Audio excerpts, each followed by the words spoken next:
Her husband told her that she was too old, too dumb, and too unrealistic to ever think that she could go to the university.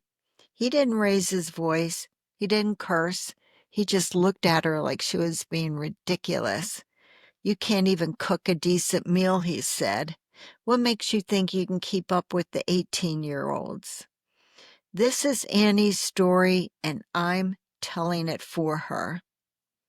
Before Annie even applied to the university, before she packed up her daughter and moved them into a cramped campus apartment, she asked her husband carefully. Now, she had already tried very hard to win his approval with new recipes.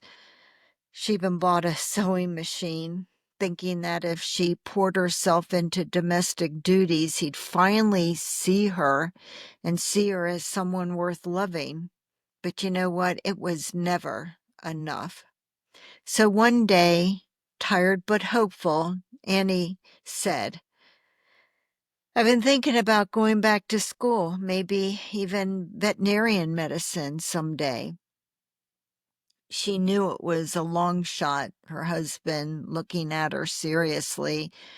She certainly didn't expect applause, but she didn't expect venom either.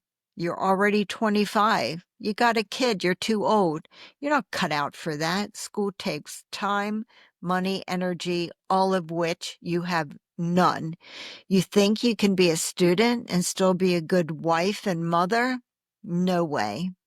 He made it sound like she was asking to abandon her family or something, like she was being selfish just for coming up with the idea and naive for believing that she even had it in her to do it.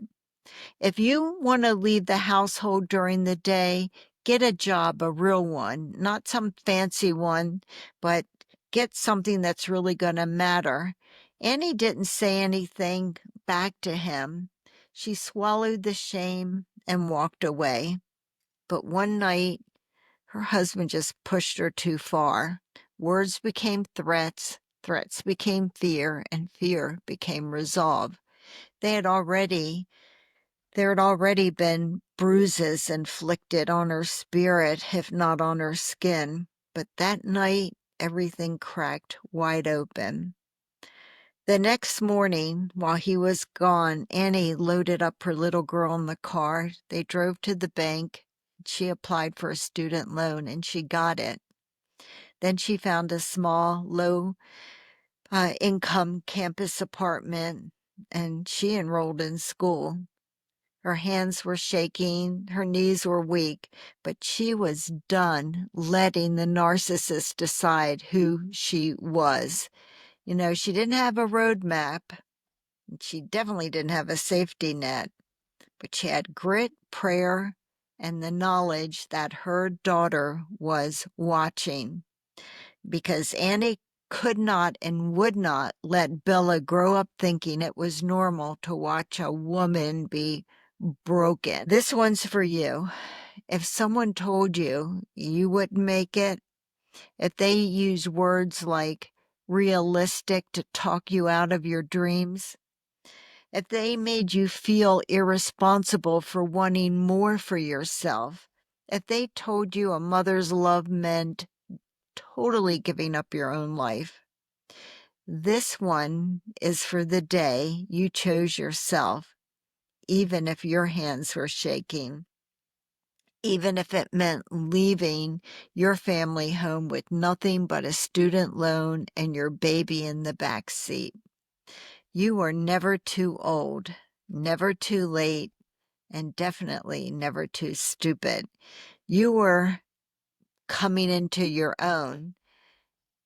And the narcissist, they were afraid of what that meant to them.